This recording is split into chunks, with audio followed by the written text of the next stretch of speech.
Morning, Hope. Good morning, Dr. Terrell. Oh, did you Uh, get my email? I did. I did. We can do it today um, between lecture and lab, or maybe after lab might be better. So 11 o'clock this morning, would that work? 11 works, yeah. Okay, perfect. 11 or 11:30 if that's possible for you. So, and if not, we'll basically it's just like if I've had a chance to look at it, then it's just like a 5-minute process. So no problem. Yeah, just whatever time works for you. As long as we get it done before 12, because I have peak chem at 12. Okay, got it. Okay, 11:30 it is then. Perfect, thank you. Okie doke. Hey, Connie. I don't sound like a robot, do I?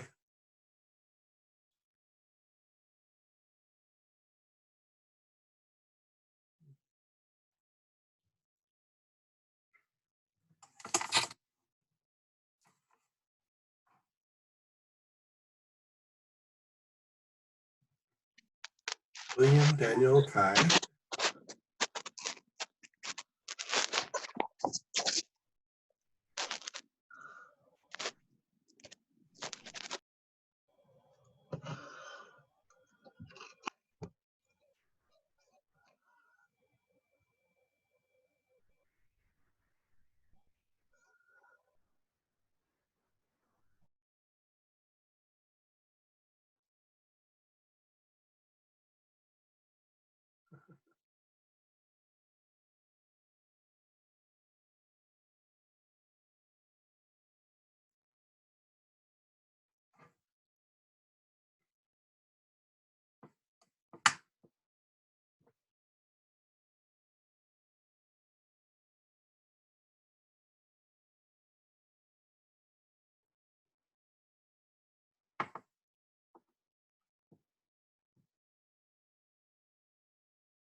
Good morning, everybody. Bing. Good morning. Good morning, Catherine. Good morning, Dr. Terrell. Tired. Oh my gosh. Good morning, Vincent. Yeah, I know. It's so damn early. I my alarm was set for 6 a.m. this morning, and it went off, and then it canceled, and it went off, and it's like, geez, what is that? I just could not wake up. It's crazy. But eventually I woke up and then literally struggled with my coffee machine for an hour. And it's like, gosh, what is wrong with this? I have a new coffee, which is called Guatemala San Sebastian. It's really good coffee, but it's very hard to make espresso with. Yeah, it clogs up the machine. Ooh, fancy espresso. Mm-hmm. Mm-hmm. You know it, man. That's why they pay me the big bucks. because I can make espresso. Okay, shut up, Roger. So, it looks like Romel is here. So I'm going to go ahead and start jabbering on about FTIR. Oh, and I have a special treat for everybody today. We have a guest lecture by a YouTuber.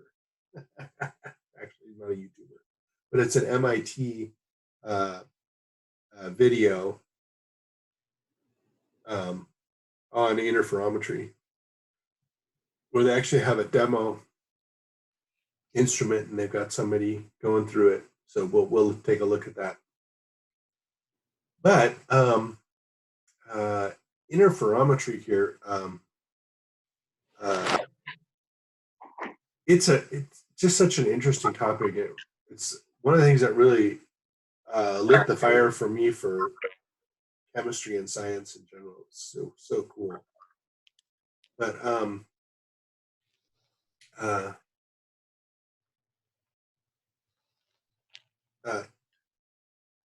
the technique that we're going to talk about is called Fourier transform or interferometry. Good morning, Abby. Good morning. Good morning. Let's see here. Okay, so it's called interferometry and or Fourier transform spectroscopy, and it's a weird brain bender for it was for me to get, but when I got it, it was like, oh, that is so cool, you know. And incidentally, it's used for vibrational spectroscopy. It's used for spectroscopy in the 400 to 3,000 wave number range, where most of the fundamental vibrations live. So where do we use interferometry here?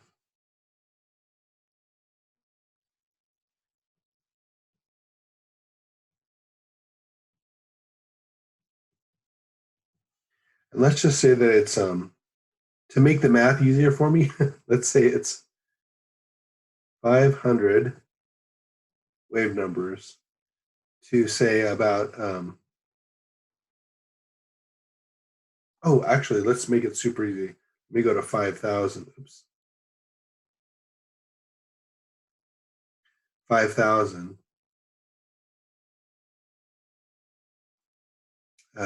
wave numbers. And then to go to nanometers here, go 10 to the 7th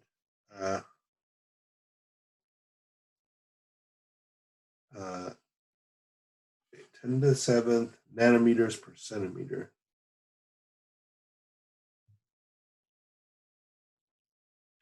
And we divide, this is nu bar. And then this gives us 10 to the 7th over 500 is, 10 to the 7th over 5,000 is, I think that's 2,000 nanometers.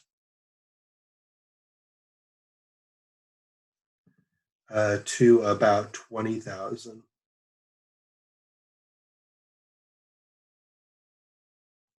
That sounds about right. And then, so this is 2 microns, 20 microns in sort of wavelength space. So this is where all the vibration is observed for molecules. And as you're aware, I'm sure this is invisible to the eye, but you can feel it. Now, if you have an intense infrared source, you can normally feel it on your skin. So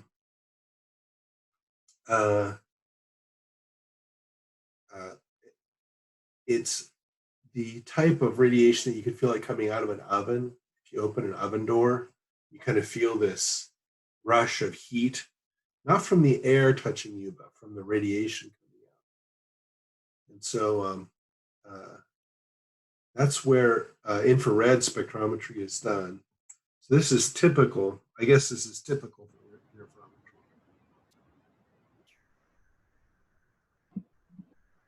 interferometry. And it's difficult to do spectroscopy. It's difficult to wavelength resolve.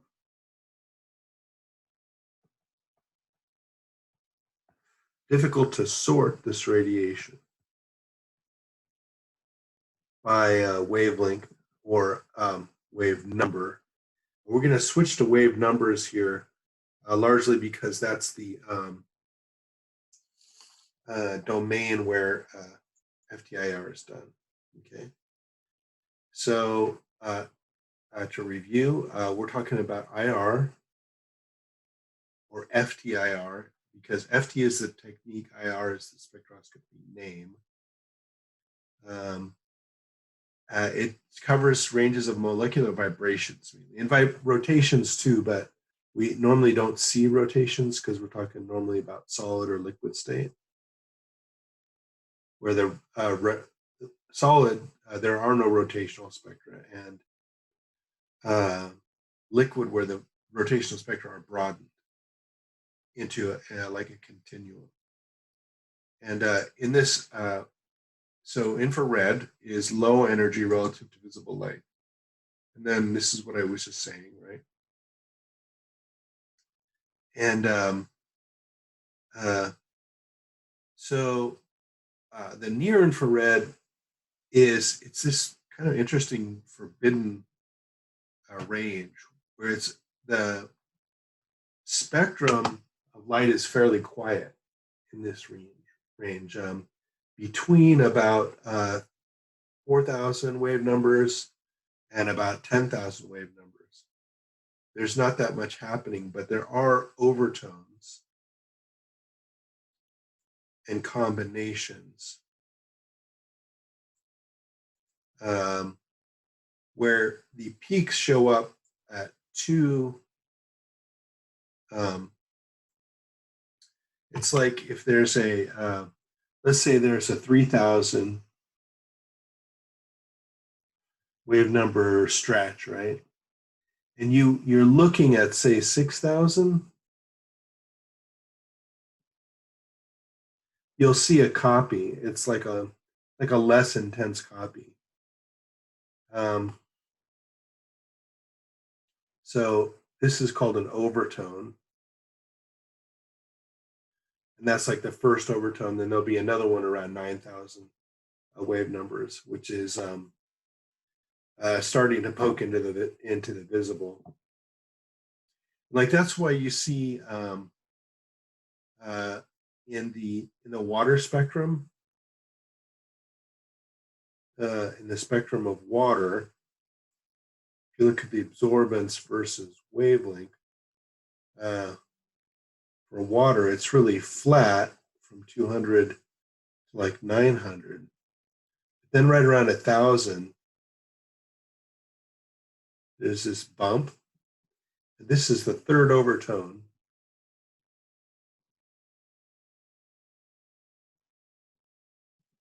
Of the H2O stretch. Isn't that cool? Nobody's going to tell you that, guys. Only me. Because I am ridiculously experienced with this crap. So, anyway. So, and then also you can go further into the infrared, right?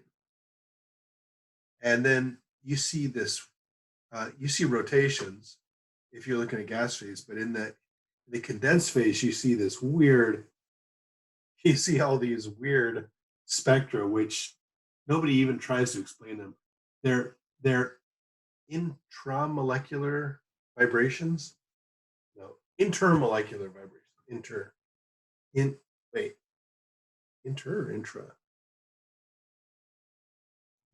it's between different molecules. It's like molecule A. I think that's molecule- intra. No, Intra. That's inter. If it's two different molecules, it's inter. If it's one, it's intra. I agree. I think it's inter. It's inter, damn it. Molecule A and molecule B. And they have some weak bond, and they'll kind of flop around relative to each other. And this gives a far IR spectrum. And why does anybody give a crap about that? It's because you can use it for quality control like crazy.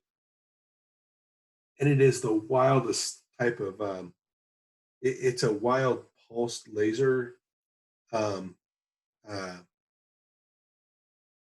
technique. But anyways, we'll talk about it sometime, but probably not right now, right? Is that what you base- showed me in Hope? No, I haven't shown it. We don't have a far IR. We have a Raman. Oh, okay. Yeah. So and we're going to talk about Raman later today if you're in lab. But and actually you can see some I don't know. You can see the beginning of the far IR with Raman, but not that much into it. But in any case, to look at IR spectroscopy, you have to keep a few things in mind, right? First of all, is that UV-vis spectra are useful, but all molecules vibrate, right? Anything with more than 2 atoms vibrates, and so except for the homonuclear diatomics, all molecules have vibrational absorption spectra. And even the homonuclears like N2 and O2 and Cl2, they have them, but you have to use Raman to see them. And most of the vibrational modes are strong absorbers, right?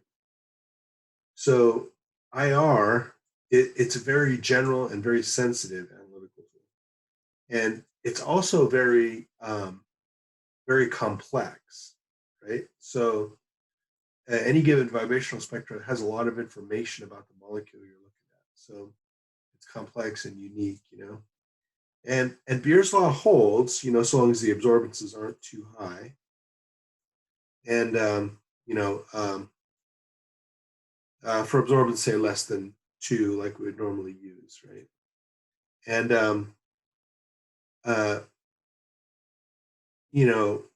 anyway, and the things that make the far IR can influence the IR spectra. So, if you have a trans or a Gaussian interaction in a molecule, you can pick that up in an infrared. So if you have a crystal, for example, or you have something that's locked into a trans or a Gaussian configuration, you can see that. But so you can use it to ID molecules, see functional groups, deduce some molecular structure, deduce some intermolecular interactions. You can do cool things with atmospheric IR. I went to a talk a while back where somebody dragged an FTIR out onto a bridge, and I forget where they put the mirror. Somehow they set up a mirror like 50 meters away, and they just, one of the things you do in infrared is that you have these 2 arms of this interferometer, right? And one arm, you can make it as long as you want, pretty much. And so they made one arm really long, and they took it out to a bridge. It was in Washington State or something like that. And they picked up the emissions from boats that were passing under the bridge. And it was kind of a cool environmental application. And I asked the question, hey, man, what sort of a source did you use for that? And they said, oh, we used the igniter from a dryer. You know, they used this ignition thing from a gas dryer that would normally turn the, you know, and so and then they just had, you know, they had this igniter, right? And that fed into the interferometer, then this long arm, then it went back to the detector, right? And they didn't, you know, they were just taking different spectra. You know, they would take one maybe early in the morning when there wasn't much smoke emissions, and they would just let the spectra come in after that. And it's so interesting. You just set it up with a 50-meter path length and get a real sensitive detection of atmospheric stuff, you know, like methane and all these other carbon dioxide, other things that come out, right? So in any case, infrared is really useful. So, and we'll do applications later, but right now what we're going to jump into is spectroscopy. Like, how can you take an infrared beam and separate it by wavelength or wave number, right? And the strikes against you here are, sorry? The strikes against you are that the infrared beam is invisible to your eye, so you can't see it. The infrared bands are narrow. They tend to be kind of high resolution relative to their own energy. So you need a high resolution spectrometer. So delta lambda EFF needs to be small. So this needs to be high resolution, right? And another problem is that silicon dioxide, silica, absorbs silica would, or you know, like a cuvette glass. It absorbs infrared radiation above about 2,500 wave numbers. So it's kind of useless for doing infrared spectroscopy. And then water and other solvents absorb. And also IR photons are low energy, so they're hard to detect, right? So, you know, as an example, we talked about photomultiplier tubes, and you can't use a photomultiplier tube in the infrared because the wavelength of the infrared is so large that the photon energy is less than the work function for most materials under most circumstances. So basically, PMTs don't work. You know, that's the take-home message here.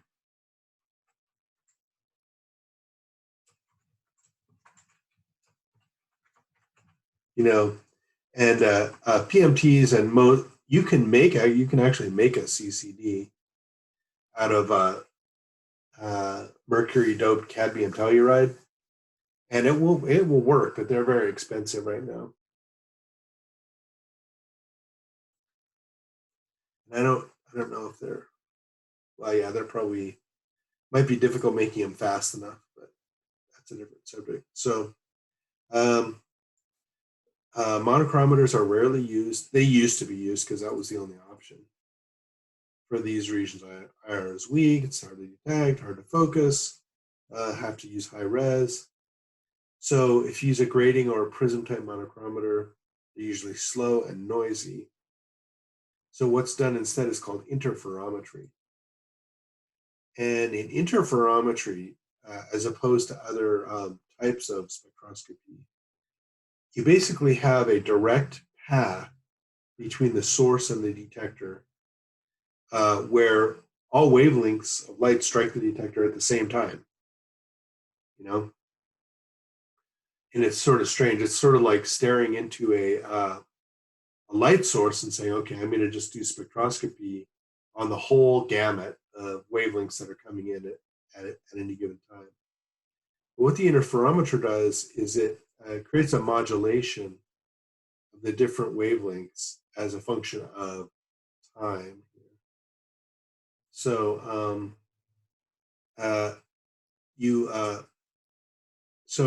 as you know, if you were a gremlin and you could, slow time down by, 15 orders of magnitude or something, you could take a 10 micron photon, and you could measure its period using just a voltmeter. Just you put a voltmeter in the air, and as that photon came by, you'd be able to measure the electric field associated with it, and it would go up and down 10 to the 14 times. Oops. Oh yeah, 10 to the 14 times every second. So it's but unfortunately, that's impossible to do right now. So what we do is we use an interferometer to sort of slow all this down. So this is a picture of a stick figure gremlin. And he's measuring this light beam as it goes by with his voltmeter. And you'll see this oscillation in electric field strength as a function of the femtoseconds. But this can't be done in real time, but it can be done in modified time using an interferometer. Okie dokie. So what is an interferometer and how does it work? I'll use my diagram first, and we're going to cut away to a YouTube video from MIT and hopefully we can. Oops. Oh, that's so weird. Okay, so a Michelson interferometer here has a source here. Oops, I should draw a source. So, and the source can be literally as simple as a glowing rod, but I'll make the generic source, which is something very familiar to me from my childhood, just called a light bulb.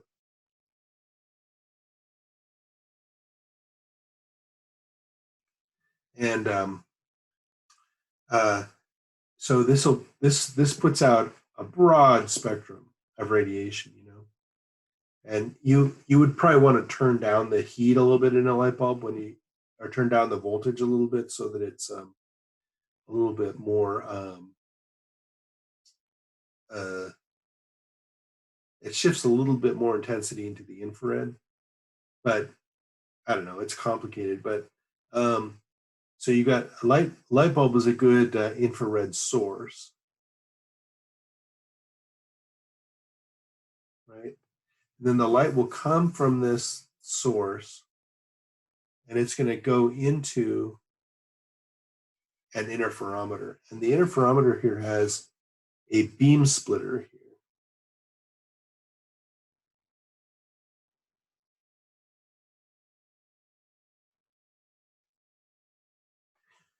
And that's where the magic happens, basically.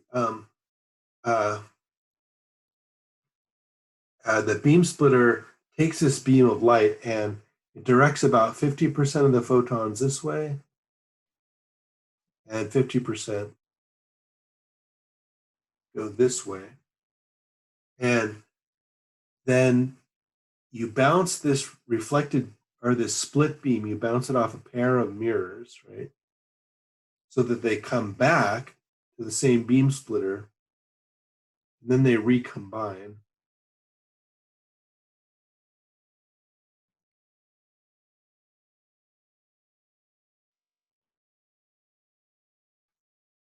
Let me make this bigger here, I promise.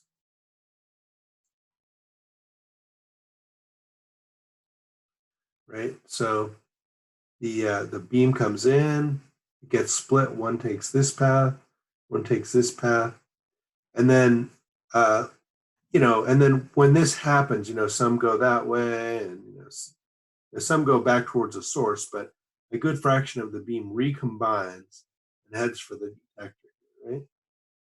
And so basically you have two possible paths. You got ABD and ACD, right? And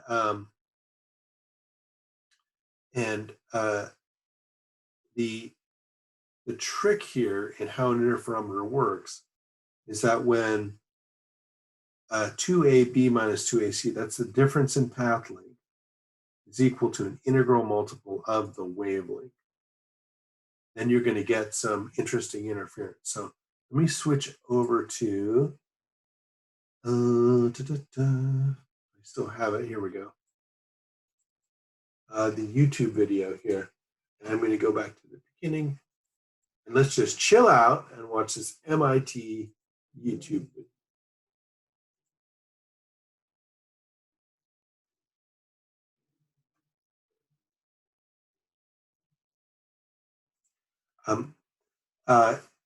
Can you guys hear the guy on the YouTube video? Probably not. I cannot. Okay, I'm going to try and share the computer audio.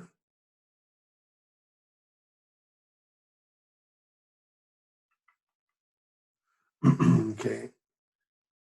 Leave computer audio, audio settings. Let's try audio settings.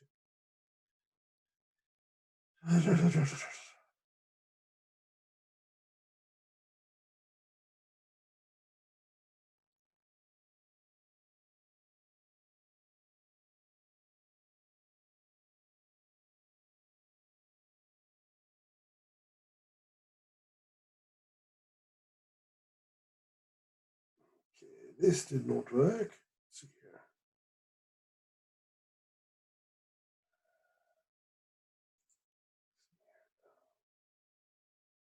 Security, polls, share, pause.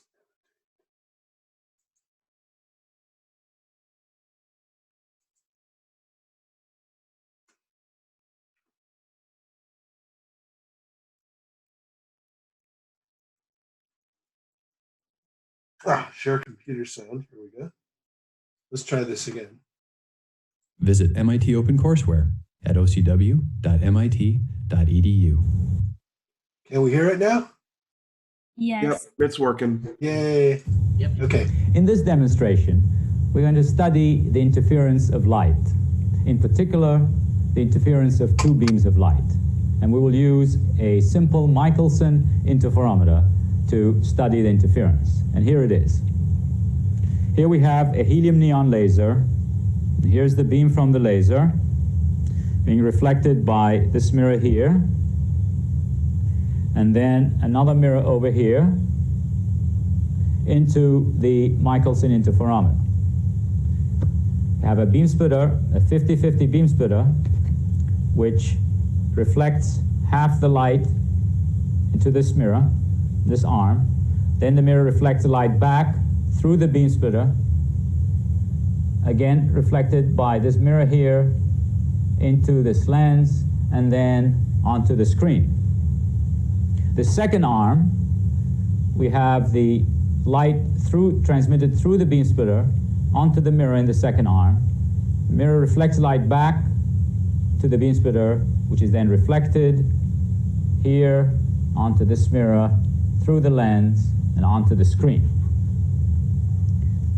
So now I'm going to cover up one of the mirrors, or block one arm of the interferometer, and then let's look at the screen now, and we'll see only the light from this arm. Now, if I block the arm here and take the card away from this arm, now you'll see the beam from the arm over here. So in order to see interference, I'm going to lift this card so that both beams are superimposed. And then as we see on the screen, we see the fringes as a result of the interference of the two beams, one coming from this arm and one coming from this arm. You see that there's a very nice contrast between the bright and the dark parts of the fringe. And the contrast is where the information is. If you have no contrast at all, then essentially you have no interference. Now, I want to illustrate how sensitive this interferometer is. All I have to do is lean on the table here, and you can see I can make the fringes move due to a misalignment of the interferometer. Another way is by actually misaligning the interferometer by adjusting the alignment of this mirror here. You can see every time I touch the mirror, there's shaking because I'm disturbing the setup, but if I take my hand away, the fringe stability is restored. So again, I'm going to misalign the interferometer, and you can see that I can vary the spacing between the fringes, which is due to the misalignment. Also, you can see that if I can work hard enough, I can make the field almost dark by making the spacing between the fringes so large that here we are. You can see very nicely how it's going in and out, and I can press on the table to make the light go completely out and onto maximum value, simply by leaning on the table. This means that the beams are practically superimposed almost exactly on each other. Let me go again back to where I was with the original alignment and show you another way of altering the path difference. In this way, I want to do it in a controlled way by mounting this mirror here. If we can get a close-up at this mirror, we can see that this mirror is mounted on a piezoelectric crystal over here. And when I apply a voltage to the piezoelectric crystal, I can make the length of it change, which means that this length of this arm will change, and then we'll see the fringes move. So let's do it. Now I will connect my voltage source to the piezoelectric crystal. And then now if we can see the fringes, you can see they're pretty stable. And if I turn my voltage source, you can see that the fringes go backwards and forwards because I'm applying a slowly varying sinusoidal voltage onto the piezoelectric crystal, which in turn is modulating the length of the arm of this interferometer. So in summary, we've seen how two beams of light interfere. We looked at the interference pattern. We looked at the contrast in the fringes. We looked at the spacing between fringes due to misalignment.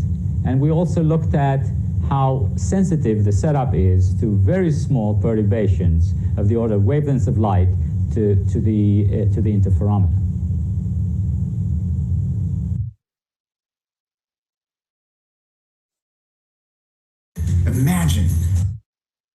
Imagine. Okay, hold on. So, okay. So, imagine. I haven't shaved in weeks. So, let's see. Not burning. Come on, go away, dude.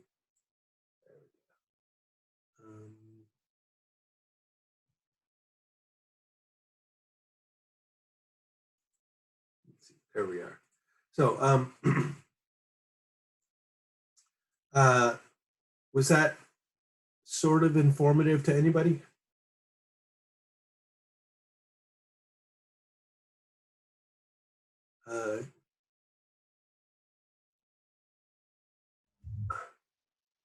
No? Okay. All right. So what is being observed is that you know, when he was moving that mirror, you know, just by pushing on the table, or he had a piezo crystal in one of the mirrors, he was taking this monochromatic wavelength source, right? It only had one wavelength going in, right? And then in that case, the detector here is the screen. And he was able, by sort of wedging the mirrors a little bit, he could see this striped pattern, right? But if you just look at one point on the screen, then what'll happen is that the intensity will go up and down sinusoidally at that point as a function of the difference in path length between AB and AC, right? And the take-home message here is that when 2AB minus 2AC, that's the total path length difference. It's 2 because it's like up and back, right? When 2AB minus 2AC is equal to n lambda, n is an integer, can be 0, then you get constructive interference. Okay, so when n is an integer, that's constructive. When n is a half integer, that's actually destructive. So it can be 0, 1, 2, 3 like that. 0 plus or minus 1 plus or minus 2, right? Or plus or minus a half, plus or minus 3 halves, plus or minus 5 halves. In that case, then you get destructive interference. So and what that means is that the light, as it's coming through both arms, this is say arm A, this is arm B, and if they add up peak to peak, then they'll make this constructive interference. And that's where you see the red light on the screen. And then if they add up such that one peak is coming aligned with one trough, then that's destructive interference and they cancel, right? And it's the same phenomenon that happens on gratings. With gratings, what we do is we set it up such that it's a function of angle, And in an interferometer, we set the interference up such that it's a function of time, right? So that anyway, you'll see it's a function of time, right? So if we can have one, just like he did with that piezo crystal, where he was moving it back and forth, right? If you just consider the back motion, not the back and forth, but just the back motion, then you can see that AC of time, that'll be the distance from beam splitter to mirror 2. AB will be the distance from beam splitter to mirror 1. And so we can, now if we assume that both of these mirrors were absolutely equidistant at time 0, right? Absolutely equidistant at time 0. Then AC of time will just equal AB plus VT, where V is the mirror velocity and T is time.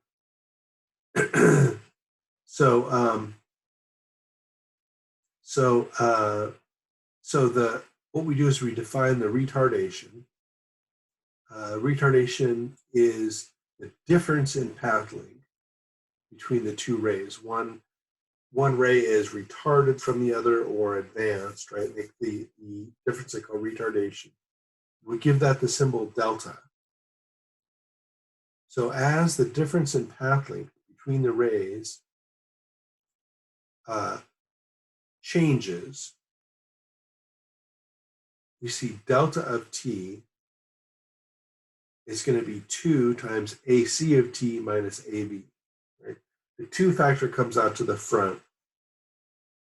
And then we have AC of T minus AB, right? So delta of 0 is equal to AC of 0 minus AB, which is 2AB minus AB, which is 0, right? So at time of a delta of 0,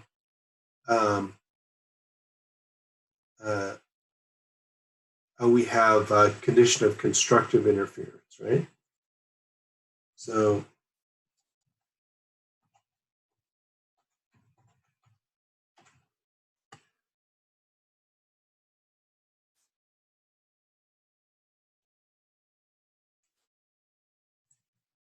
So who can chime in with an alternative description or just a description of what constructive and destructive interference is?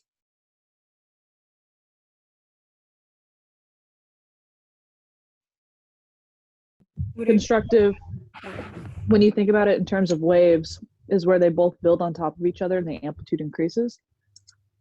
But Exactly. for destructive, they're exactly opposite of each other, and so they cancel each other out.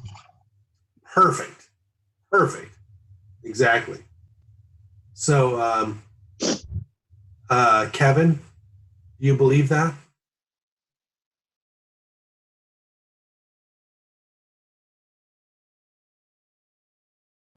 I believe that.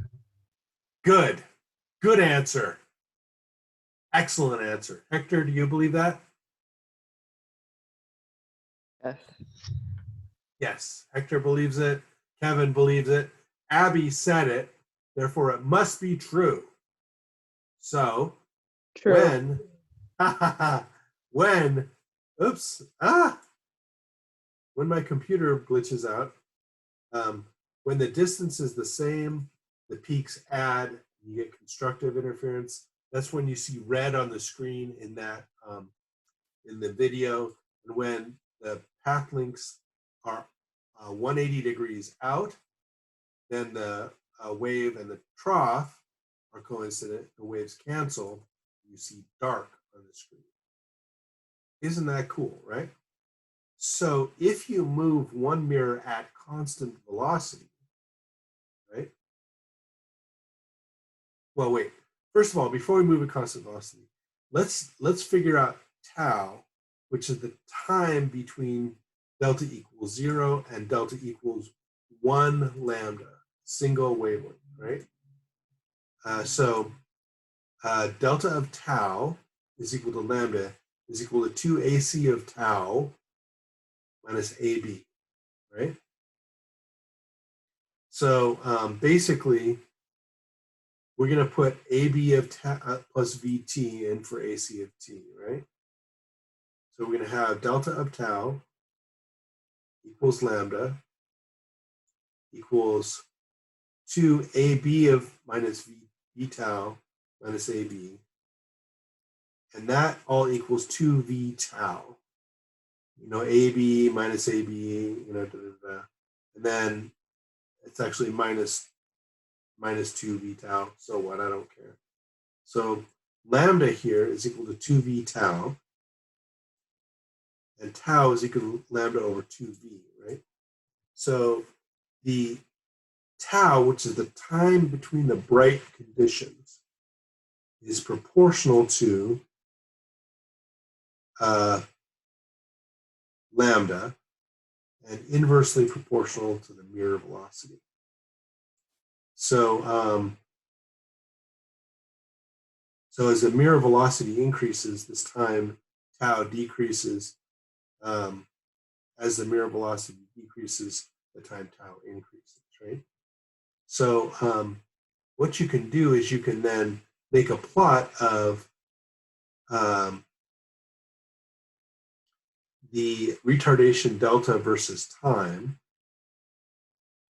You can see that every time you hit this value tau, which is lambda over 2v, right? You get a bright condition, right? So now, my question for y'all is, what is the detector signal going to look like as a function of time during the same experiment?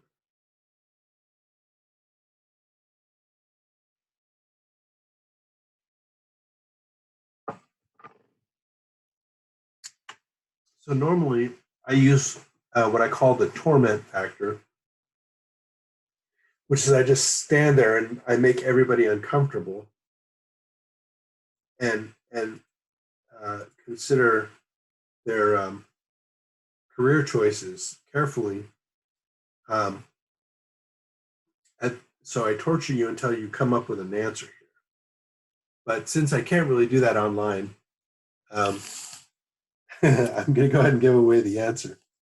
And so the answer here is that when time is 0,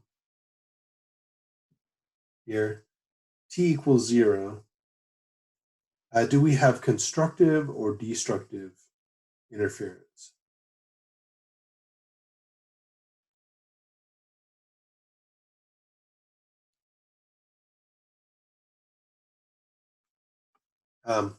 In the scenario that I have laboriously spelled out for everybody.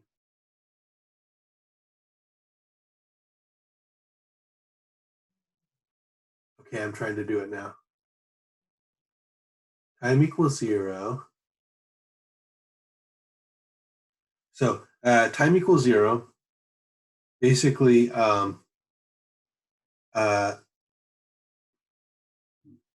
so at time equals 0, delta of 0 is equal to 0, right? So at time equals 0, we get a constructive wave, right? This is how we're defining this interferometry experiment, right? So let's say the detector signal at time equals 0 is high, right? Then the detector signal at tau, this is supposed to be a tau here.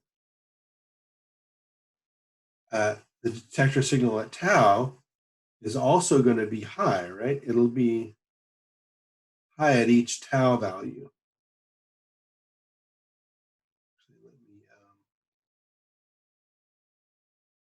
I didn't answer that there, did I? But oh well. So at tau equals 0, you get constructive. At tau equals tau, you get time equals tau, you get destructive, constructive. At time equals 2 tau, you get constructive interference, etc. Right? And what happens is that the detector oscillates between 0 and tau here, right? And oddly, it's not exactly sinusoidal. It's actually, this is a cosine squared of t function. Come on, you.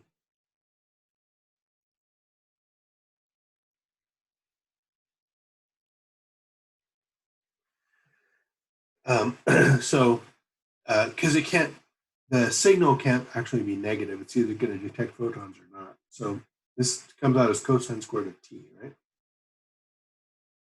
And so what we'd like to do is redefine that in terms of frequency, right? Frequency is equal to 1 over tau, and that is equal to 2v over lambda, right? So this is our first basic equation, right? F equals 2v over lambda.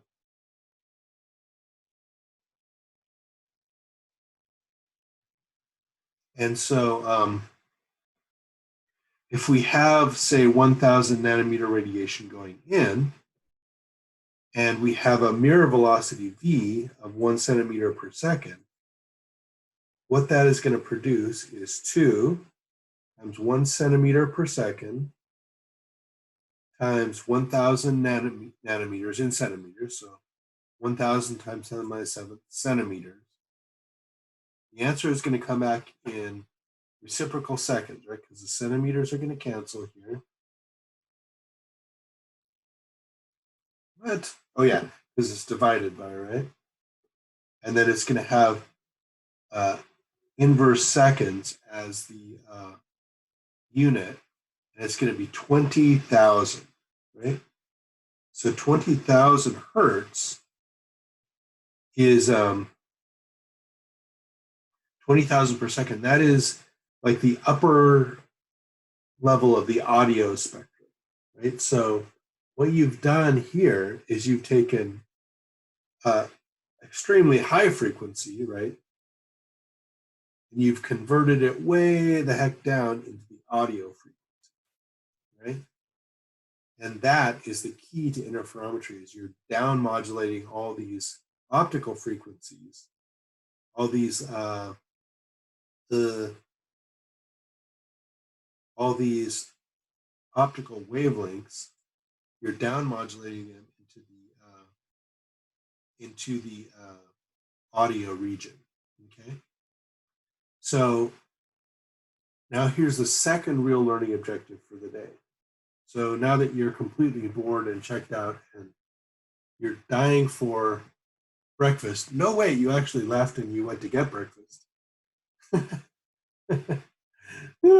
So what you can do now is you can say, well, the trouble is that the interferometer takes all the goddamn wavelengths at once, right? So the source is broadband. And so, you know, if the source is monochromatic, you get this oscillating signal, right? Sorry about that. You get an oscillating signal. What the fuck is going on here? Let's see.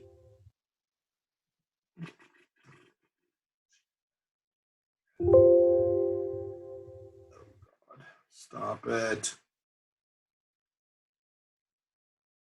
What is going on? Oh, there we go. I just had to push the stupid escape key. So anyhow, so if you have a monochromatic signal coming in, you get this interferogram, it's called, where you can plot the signal versus delta. Delta is the retardation, right? The difference in the mirror positions. And you'll get this sinusoid, right?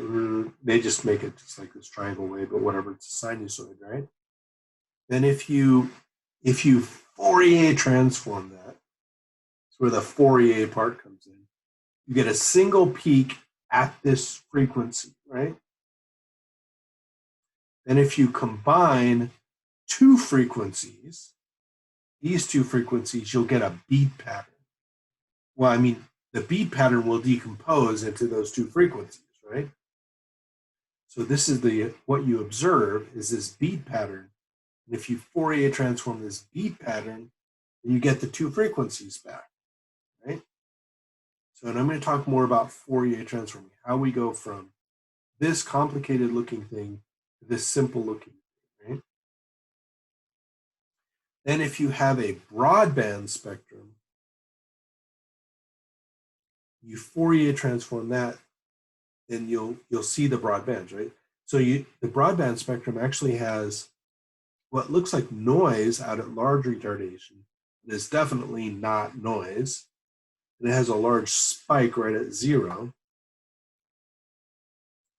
And when you Fourier transform this, you get back this broad envelope of frequencies. This is the spectrum of the light that produced this interferogram. And the trick here is finding delta equals 0. But you can find delta equals 0 if you can find this bright thing called a center burst. It's where when the mirrors happen to be equidistant, you get a burst in intensity. And then on either side of that, you tend to get these symmetric oscillations, right? So what an interferometer does, it collects an interferogram. But the interferogram itself is not informative. And so, no, you've got to show me. What? No, my computer's dead. Come on, buddy. You can do it. Okay. So somehow I have abused this computer a little bit. Okay. So let's see. I'm going to close and reopen this document. See if it'll let me do that actually.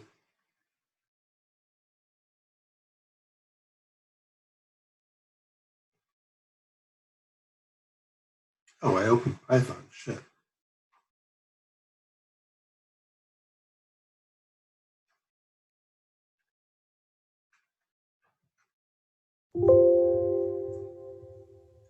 Oh, I've got no option here. So I'm going to stop the share. I'll be right back with you. Let's see here. Let's see here.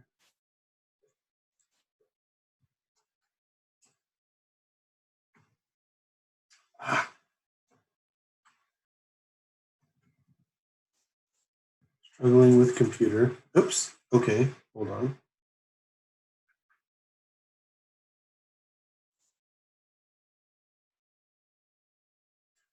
Trying to get this damn thing to close.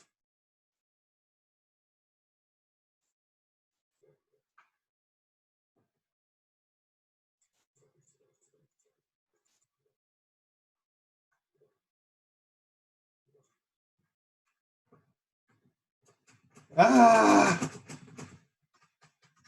No, you've got to close. Please close. Okay. Let's see here. File. No, I'm not going to play.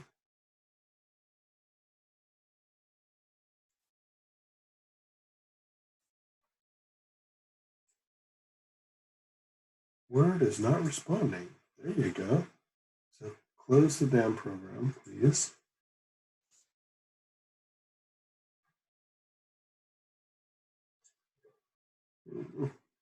I'm sharing all this stupid audio shit with everybody. Sorry about that.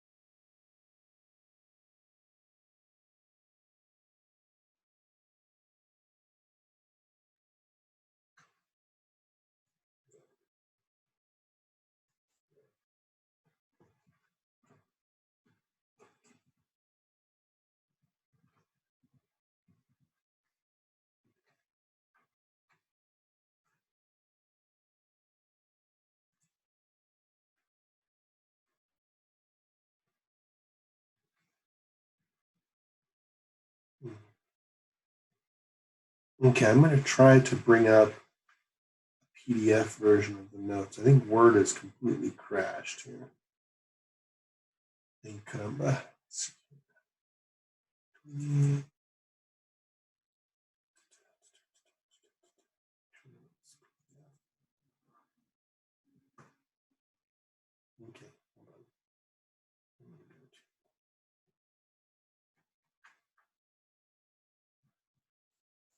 Come on, Zoom, come back.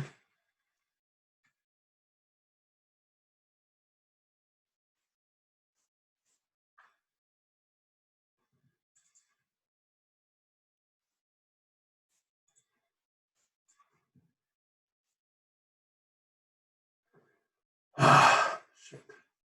Can anybody hear me still? Yes. Yes. Okay, good. Thank you. Start. Yeah, we're listening to you struggle right now. I know. I can't even figure out how to reshare this stupid screen. It's like, no, everything is like breaking down. Yeah. Here we go. Okay, hold on. Yeah. Okay, so share screen. I'm gonna go to, here we go. Did I do this one? This one. There we go. Okay, so here's our notes coming back to us possibly here. Let's get to, oh no, it's going to be infrared.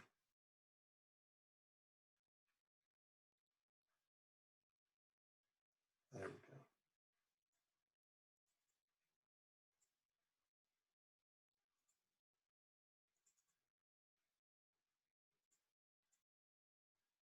Come on.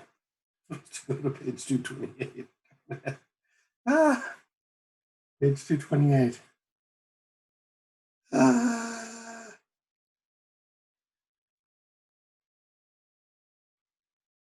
Oh, this is only unit 1. Okay, sharks. Dr. Terrell, you can type in the page number at the very top, I think. Yeah, thank you so much. I think this is only unit 1 though here, so I gotta find this. Oh, just kidding. Yeah. Ah. Okay, so let's see. Gotta find an entire copy of this. Okay.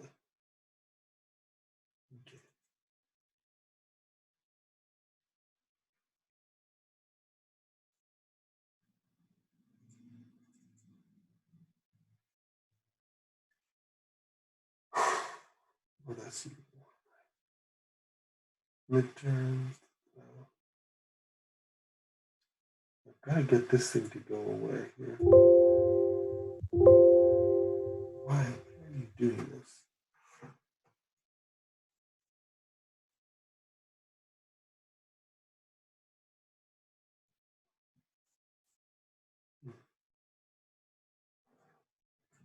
Okay. We're just got to talk about the Fourier transform now. So maybe I could just go to my Chem 101 notes.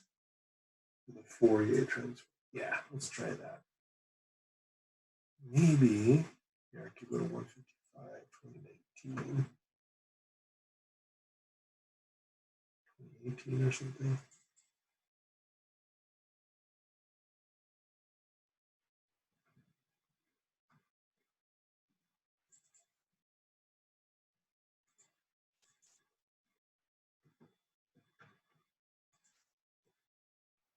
Can you guys see the notes?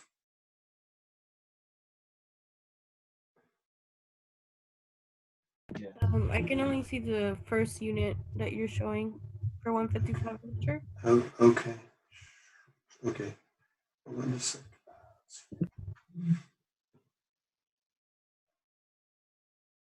You sure?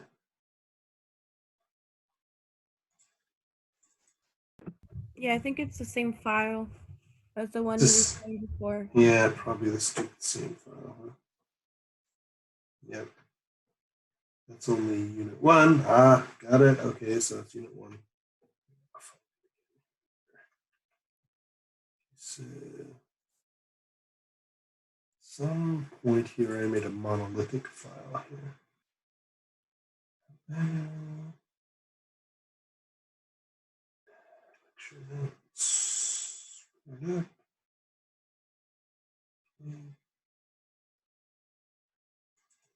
That's exam. So.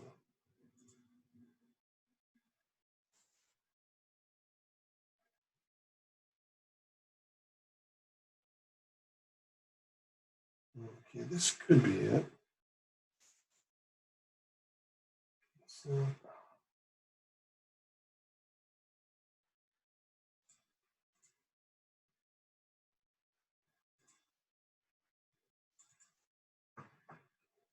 oh no, this is just unit 1. Shit.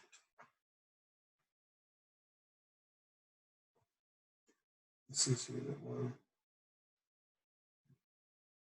No, this is everything. Okay, cool. Good. Ah, here we go. Oh my gosh. Can you guys see Michelson interferometer now? Yes. Ah, thank God. Okay. So now I have 10 minutes. And what I'm going to do is I'm going to talk about how this Fourier transform thing works. Right? So if you can sort of get your mind around this idea that what you see with an interferometer is you see this interference pattern, right?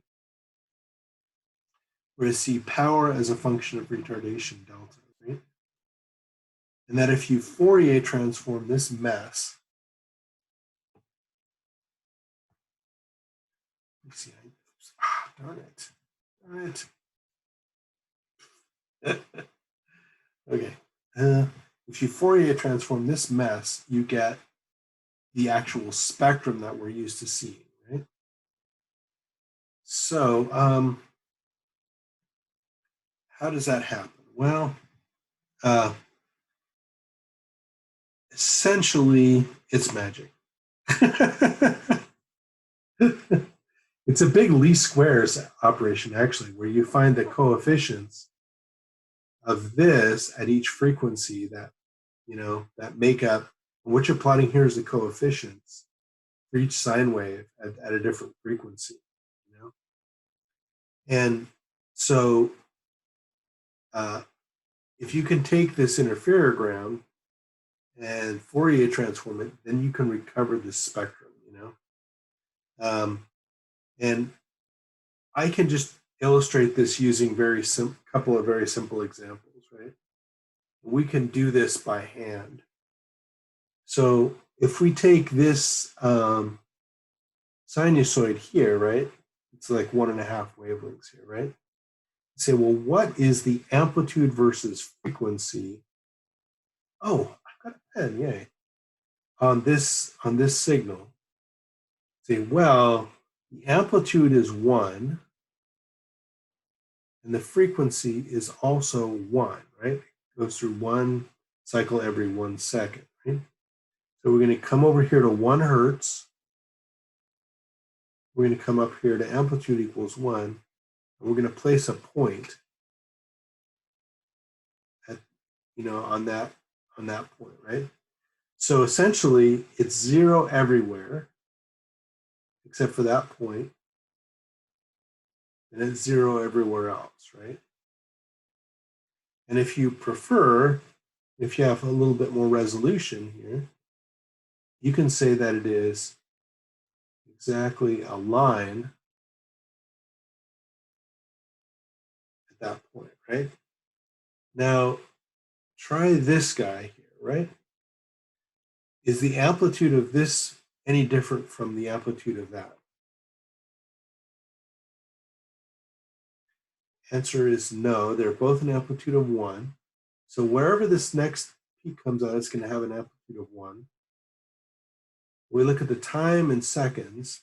There's 1 second. We've gone through 1, 2 periods. So the frequency of this baby is 2. And this is a line equal to there, right? Now, if we add these two spectra up, we just A plus B, then we get this weird thing. It goes from 2 to 0 to 2, and it has this weird shape, right? But what this looks like in the Fourier domain is these 2 points right here. This looks like this, with a spike at 1 and a spike at 2, right? It's all zeros, and it's got a 1, all zeros, it's got a 1, and then all the rest are zeros, right? So this is called a Fourier transform. And this is, or a discrete Fourier transform, if you're taking actual data and using it. And this is a translation from the frequency domain to the wavelength domain, or from the time to frequency domain. Actually, is probably a better way. This is not really what we want to see. It actually transforms time to frequency, right? And you can see how that works now, right? And one of the important properties of an interferogram is called the center burst. And the center burst, I've never actually seen it, except in a spectrometer, in an FTIR. I tried to make one once. I couldn't find the center burst. But the center burst happens when these two paths are actually identical, A, B, A, C. Right? They're not some multiple other than, where n is 0, right? So it doesn't matter what lambda is, right? If n is 0, then n lambda it's always 0. That means that the path length difference is 0, and delta is always 0. And at that point, everything is in phase, right? Everything is always constructively interfering. So At this point, that's called a center burst.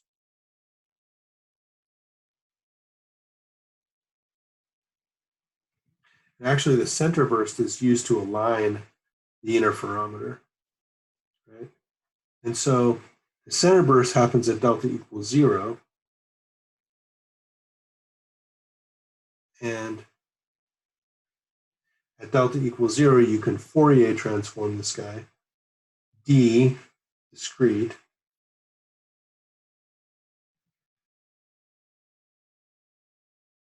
Fourier transform. And you can go from the time domain back to the frequency domain. You know, new bar here, this is frequency. It's equal to C over lambda, where C is in centimeters per second and lambda is in centimeters.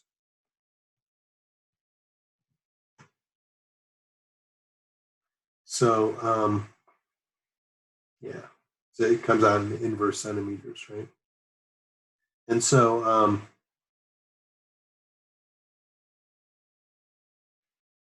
no, actually, forget that. That doesn't matter. So, the time versus frequency domain piece here is you have a broadband spectrum, you have a complex interferogram, right? A line spectrum gives a simple interferogram, right? And so all of this means that you can put light through an interferometer and get a spectrum, right? And for infrared, that has huge advantages over doing this in the visible. And for one, you get all the wavelengths at once. So you can take advantage of that fact and you can integrate the spectrum very quickly, right? If there's not too large of an amplitude in the center burst, you can do this very effectively, right? And then the advantage too is that their interferometers are inherently very high resolution. So it's all you have to do is move the mirror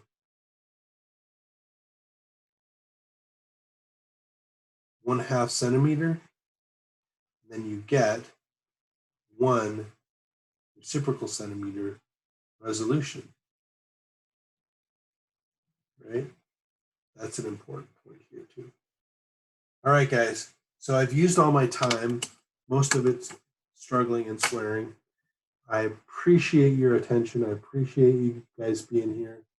I hope that you were able to get a little bit out of this lecture, and it will be recorded and put on the web for my perpetual embarrassment. And I will start Thursday lab. It'll be a repeat of Tuesday and Wednesday, but I'll start Thursday lab at 10 a.m. Alrighty, guys. Thank you so much. Bye, Professor. Bye. Thank you. I have a quick question. Sorry. Oh yeah, Vince. Yeah, absolutely. So you know the first video link for UV Viz? Yeah. I still not able to access the video. Yeah. Okay. Dr. Charles. Okay, I'll re-upload that one. Thank you. Yes. Thank you. Sorry. Okay, no problem. No problem. Thanks for asking. Excellent. Okie doke. Alrighty. Bye bye. Mm.